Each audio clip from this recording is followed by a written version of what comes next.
Now, today is National Pothole Day, and the scale of the issue has meant it's been described as the nation's pothole plague. New data has revealed the cost of the crisis. Now, a new coalition representing the interests of drivers, motorcyclists, cyclists and road repairers has issued a 5-point plan for government, local authorities and road repair contractors. They're trying to find a permanent solution to the problem. Well, we can hear now from Edmund King, who is president of the AA. Well, certainly the problem with potholes at the moment across London and indeed across the United Kingdom is the worst it has been for at least 5 years. At the AA, we deal with breakdowns every day, and what we've done, we've logged the number of breakdowns that are related to pothole damage.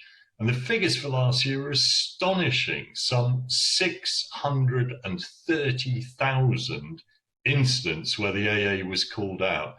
And that could be punctures, it could be damaged wheels, damaged alloys, in the worst cases, steering or also suspension.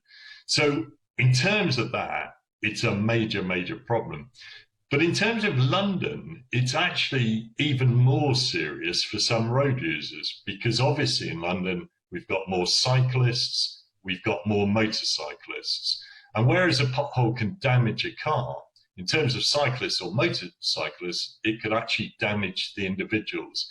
In fact, in the last 6 years, some 6 people on cycles have actually been killed as a result of defective roads. So yeah, it really is a major problem. Yeah, that's pretty shocking. This is actually, in London, as you're saying, it's a life-threatening issue in some circumstances. Ed, what is the solution here? I know you've brought a coalition together. What are you asking the government to do?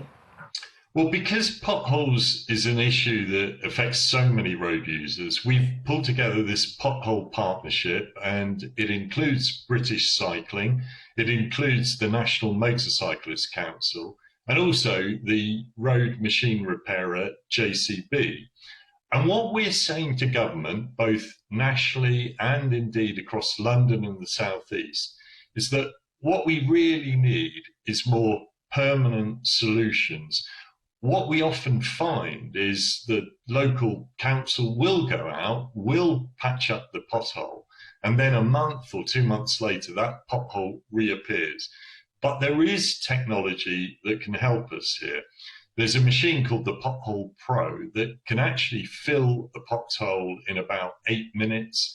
It's much quicker, in fact, 6 times quicker than the traditional methods. But it's not really used enough. And the beauty of it is when it repairs a road, it actually repairs it permanently rather than this kind of patchwork approach. Why is the patchwork approach happening instead of this more permanent solution right now? And why is the situation being allowed to get to the stage that it's currently at? Well, I think one of the problems is that local authorities will rush out, and if there's a dangerous pothole, they'll fill it in. But there becomes a stage, if that stretch of road has so many potholes on it, just patching them up won't last. And that's where it's basically a false economy to do that. That might be cheaper in the short term, but in the longer term, it won't. And what we also find with that approach is more people, their vehicles get damaged or they get damaged as a result of the potholes. They then claim compensation. So then the local council's paying out almost as much in compensation as it is on the roads. So what we're saying to government have pledged more money for road maintenance, some £8.3 billion as a result of HS2 not going ahead. But that's over 10 or 11 years. So we're saying to government, fast forward some of that money into the early years so that it can be spent on innovation, on technology, so that we can get more lasting solutions. Well, as you heard there, potholes can be a particularly dangerous problem for London. Well, our London Live correspondent, Henry Thomas Aldridge, has been delving deeper into the issue and is in Redbridge today. Now, Redbridge Borough have spent over £250,000 since last April, but has it fixed the issue? Take a look.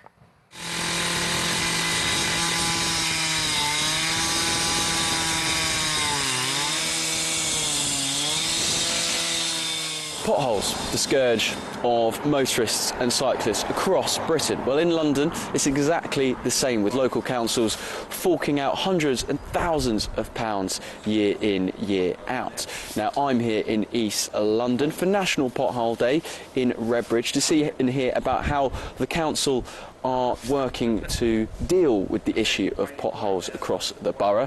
Now, I've been here with workers all morning. They've been fixing potholes across the borough, and some of the size of some of the potholes and the extent of some of them, you can really just imagine the damage that is caused to motorists and cyclists year in, year out. The reason why I'm here in Redbridge as well is because the borough are investing new techniques so that it's easier and cheaper to fix potholes in the future. And earlier I spoke to Deputy Leader of the Council, Councillor Cam Ray, to see how big the issue is and how they're going to tackle it going forward.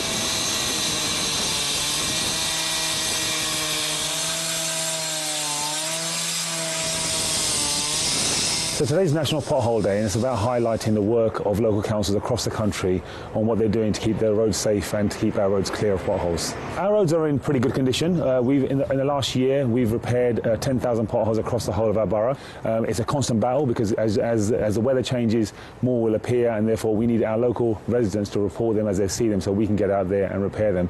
Alongside that, 25,000 square metres of roads have been resurfaced across the borough. I wish we could do more, but it's down to the central government funding. If we had more at the levels that we had pre-2010, we would find that we could do a lot more.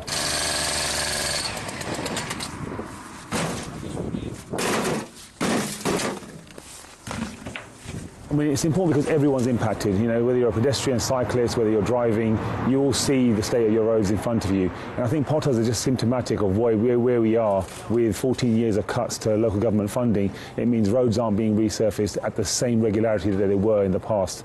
So we're making sure we can do what we can to keep our roads safe.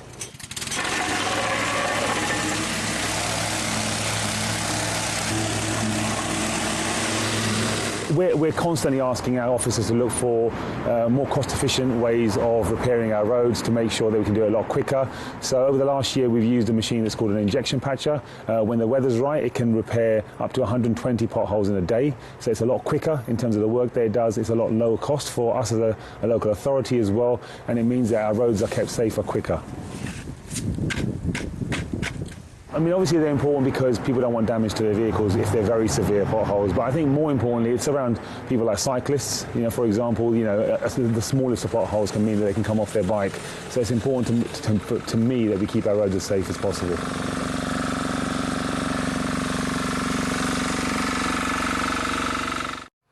And that was our correspondent Henry Thomas Aldridge there reporting from Redbridge on that pothole problem on National Pothole Day.